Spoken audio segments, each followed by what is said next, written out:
Hello everyone, today I'm working on this GP30 C&O and it's in pretty good shape. Even it has extra details. Now the handrails, the safety rails are painted yellow and some of the paint is already flaking off. So I think I'm going to take a minute and maybe turn them back to black, since my other unit has the black handrails and I want them to match. They also put sunshades, which is nice. And the other detail that they did is they plugged up these holes for the horn. Now, honestly, that's more realistic. On the C&O, the horns, I think they were placed on the side here, which would be more realistic. I'm gonna want to have them in the middle, just like it came from Atlas. Also has brake hoses here on the pilot. But that's kind of a nice detail. I'm not touching that. I'm gonna see if I can even straighten these three out. And also micro trains couplers, which I'm gonna keep. So probably just needs a good clean, although it seems to be in very good shape. So let's start to work on that. Also the original horns at the bottom of the box there. Also a nice detail that I didn't notice before I had it out of the box is the previous owner took the time to install all these extra grab irons, and he did the number boards. That actually is super nice. I'm not touching that. Even in the front there's extra grab irons, so I'm not touching anything of that. So the shell removal, you could go with the box and reveals your drive. I'm gonna start by cleaning out the shell.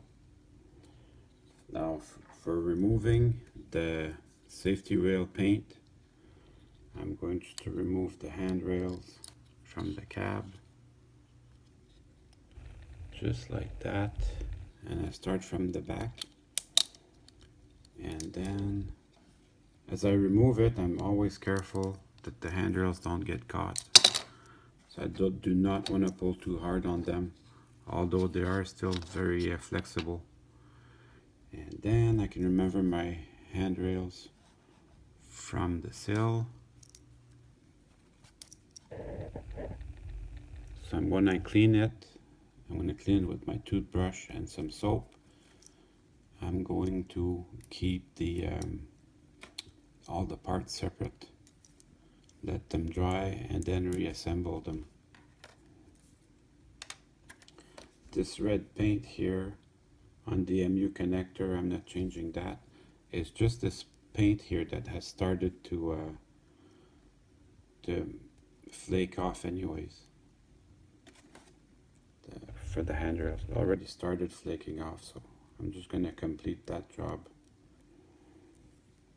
The handrails are very flexible and the paint is not, so that makes it easy to remove. So I'm going to keep doing this off camera.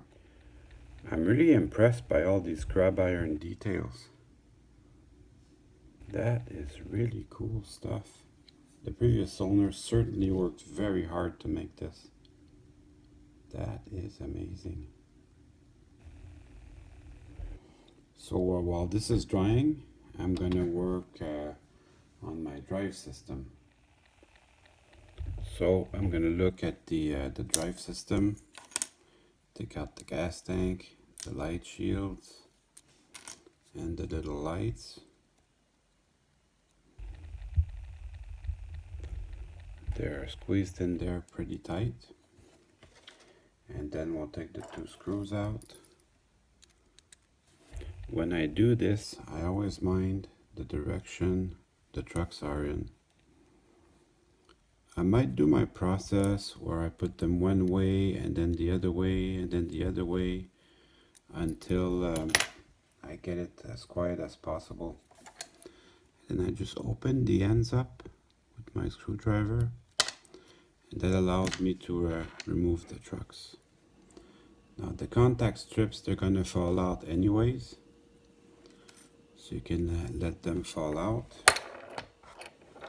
and then I continue removing my screws, and that will reveal the insides. So keep your stuff organized as you go.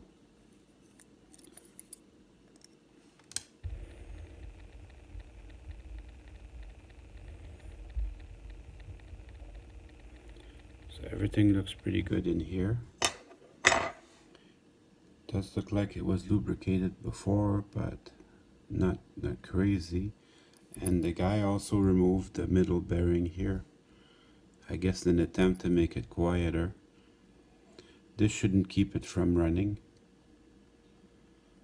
In fact, I'm going to clean it and put it back together, and then I'll take a look at how it runs.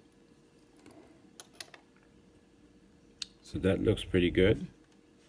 And while I have everything apart here, I'm going to do the wheel cleaning. Still looks pretty good to start with, but while I have everything in my hand, I want to make sure that everything's 100%.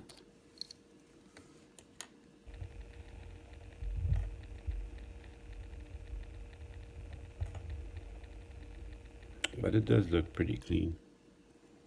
So there's a lot of lubrication in there. I'm not going to worry about it too much. I'm just going to clean it with my toothbrush and some dish soap.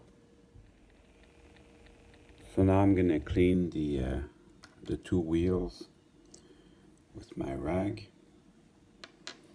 That is the best way to ensure that they're squeaky clean. And only takes a minute.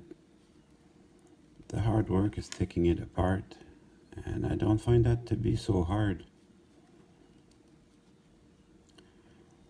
So if you're going to clean your wheels, then you may as well clean everything else. That's what I think. You have to do this if you run your engine every day. Quite often, I don't run my engines every day, I have too many. So maybe once a year. Now I'm going to put everything back together.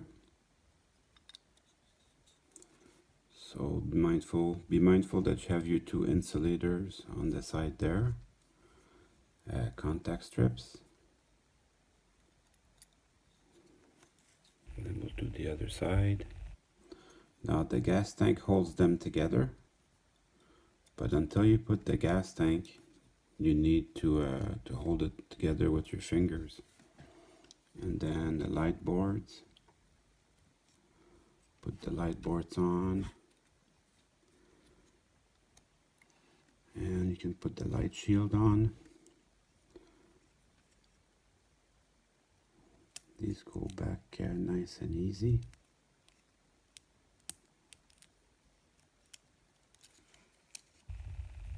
Usually.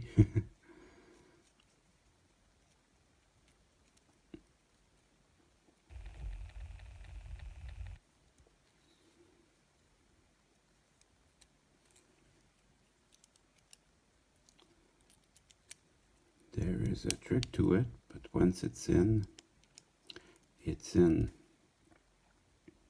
That looks pretty good. And then I'll put the trucks and the gas tank. I'm using gravity as my friend.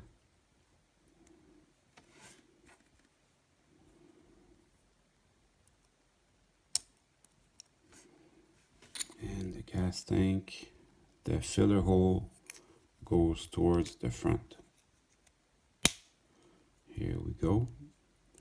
Now I am going to take a minute to, what I'll do is I'll try it on the track, and if it's too noisy, I'll switch the trucks around. Just try the end with my screwdriver, and I'll change my trucks around until I have them exactly the way that I want them for maximum noise reduction. And then I'll put the two screws in, and we'll be ready to put the shell back on. So now that I got my drive running right, I can worry about the horn placement. So to have the horn on the side like this of the cab is actually very prototypically accurate. Let me show you a picture of the actual engine.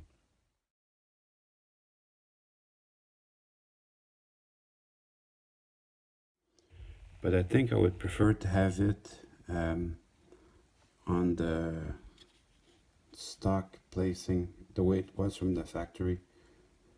Even though it's not 100% accurate, it's gonna match my other engines. So I'm gonna re-drill the holes. I've got my micro drills here. I'm gonna re-drill the holes and then I'll put it back on. There, now this will match my other units. All that's left to do is put the shell back on. And now it's time to run some trains. Well, I hope you enjoyed the video. I certainly had fun making it for you.